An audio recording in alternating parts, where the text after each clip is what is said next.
अस्सलामुअलैकुम and welcome back. आज का जो हमारा आज हम नया कोर्स शुरू करने वाले हैं, gender issues and psychology. Lecture number 1 पे आते हैं। इसमें जेंडर और सेक्स का डिफरेंस पहले बताया गया है। जेंडर और सेक्स में डिफरेंस क्या है। जेंडर जो है वो साइकोलॉजिकली हमें बताते हैं, बल्कि जबकि जो सेक्स है वो फिज़िकली डिफरेंट बायोलॉजिकल डिफरेंस होता है।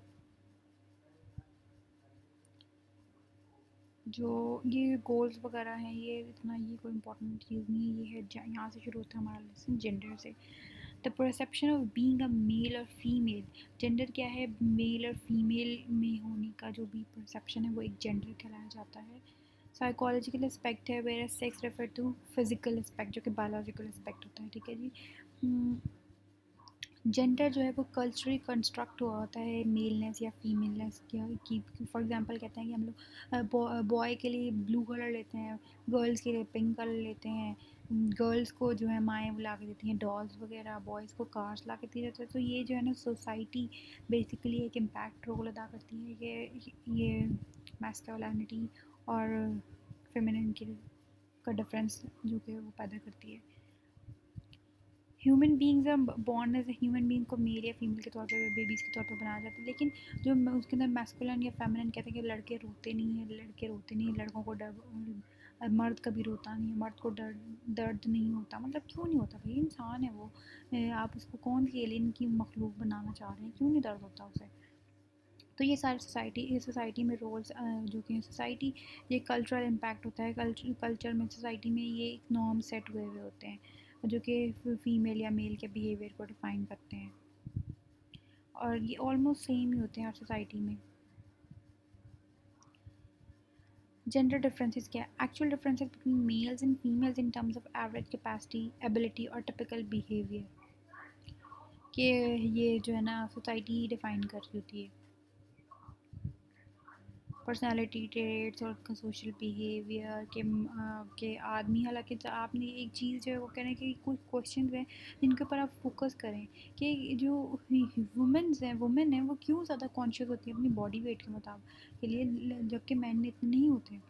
और जो मैन है वो मेकअप नहीं यूज़ करते, बल्कि वुमेन यूज़ कर रही होती हैं।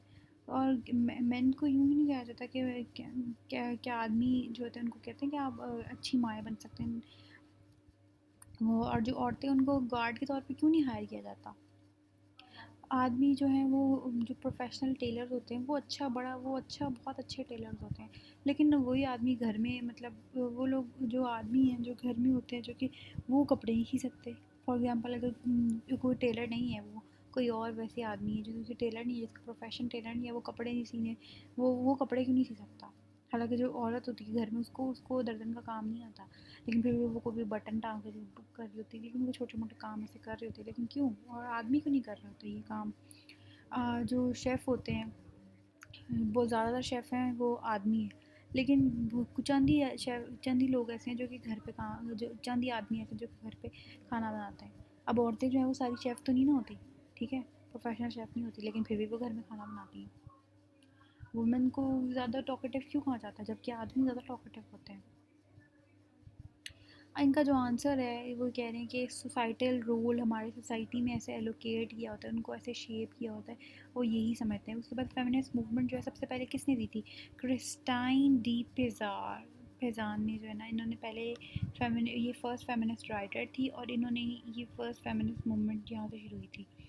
उन्होंने मीडिएवल पीरियड में लिखा था, और वुमेन की एजुकेशन के बारे में उन्होंने से उनकी इम्पोर्टेंस बताई कि औरतों की एजुकेशन की क्या इम्पोर्टेंस है। उसके बाद लेडी मैरी वॉटली मोंटेनो, मार्क्वेस डी कॉन्डरसेंट, जो भी नाम है ना इनका, ठीक है। फिर 1785 में ये डेट्स आ रही हैं सारी आगे, के first scientific society for women establish हुई थी मेडलबर्ग में, डच एंड रिपब्लिक में। 1971 में क्या 1791 में सॉरी, क्या हुआ था? Declaration of rights of women and female citizen. फिर the declaration of rights of man and of the citizen कब हुई थी? 1789 में। और एक इम्पॉर्टेंट जो है ना, ऊपर एक दो डेट्स इम्पॉर्टेंट थी, एक थी मेन के लिए और एक वुमेन के लिए, मैंने ऊपर पढ़ी थी, ये यहाँ पर, ये वाली जो है,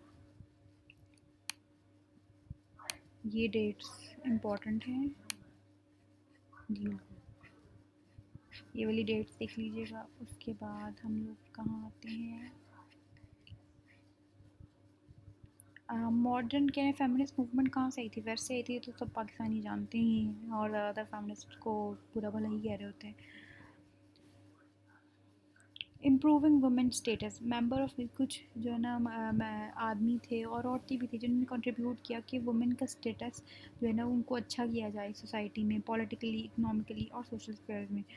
जो कि वो कहते थे कि जो भी मेल डोमिनेट, ये बड़ी पेट्रार्शल सोसाइटी है और मेल डोमिनेंट सोसाइटी है, जो कि जहाँ पे औरतों को जो है ना ऑप्रेस्ड और बड़े मतलब कि कहते हैं कि घर के अंदर ही रहें औरतें, उनको फ्रेंचाइज का राइट नहीं था, उनको एजुकेशन का राइट नहीं था, उनको प्रोफेशन, किसी प्रोफेशन में काम करने का, कोई काम करने का इनके पास राइट नहीं था, और उनको सेकंड रेट सिटीजन कहा जाता था विद लिमिटेड और नो एबिलिटी और लोअर ग्रेड इंटेलिजेंस कहते थे कि बड़े। हालांकि अब ज़्यादा देखें, अब ज़्यादातर जो लड़कियां हैं वही वही इंटेलिजेंट, कहते हैं घर में जो लड़की होती है ना, ज़्यादातर मैं ये नहीं कह रही कि बॉयज़ जो है ना वो इंटेलिजेंट नहीं है, मतलब नहीं, मतलब जो घर में कहते हैं ना बेटी बेटी जो होती है ना, मतलब ज़्यादातर यही है कि वो ही इंटेलिजेंट होती है ज़्यादातर घर में।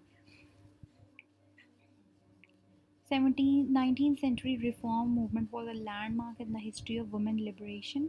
ठीक है, 1848 की डेट्स हैं जो कि याद करने वाली हैं, आगे भी सारी डेट्स आ रही हैं almost. Subjection of women in the mid 1800, he was influenced by his wife Harriet Taylor. ये सारी डेट्स हैं, मैं डेट्स और ये जो है ना इम्पोर्टेंट मतलब यही है, फिर भी मैं रिपीट कर देती हूँ।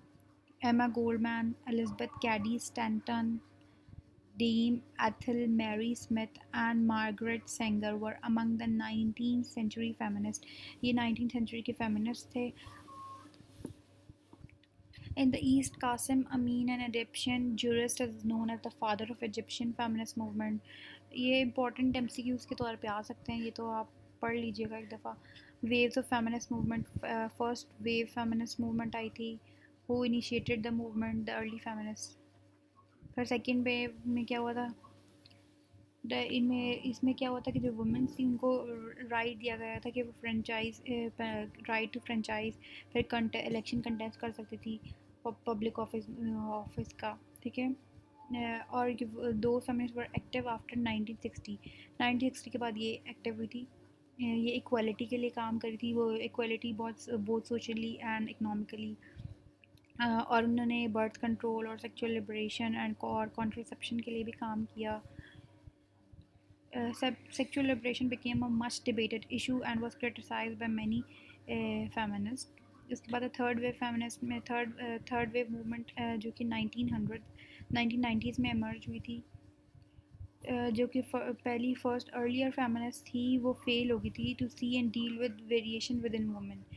Third wave feminist try to see how different groups of women may be having different, उन्होंने कहा कि जो डिफरेंट ग्रुप्स हैं, फॉर एग्जांपल कोई कबायली औरत है, कोई शहरी औरत है, इस तरह की उनकी डिफरेंट नीड्स हैं, उनके डिफरेंट सर्कमस्टांस हालात हैं और उनको डिफरेंट सोल्यूशन चाहिए होते हैं। Womanism, queer theory and post modern feminism are a part of this wave. तो ये लेक्चर आज का ख़त्म हुआ है, मिलते हैं नेक्स्ट लेक्चर में, तब तक के लिए टेक केयर, अल्लाह हाफिज़।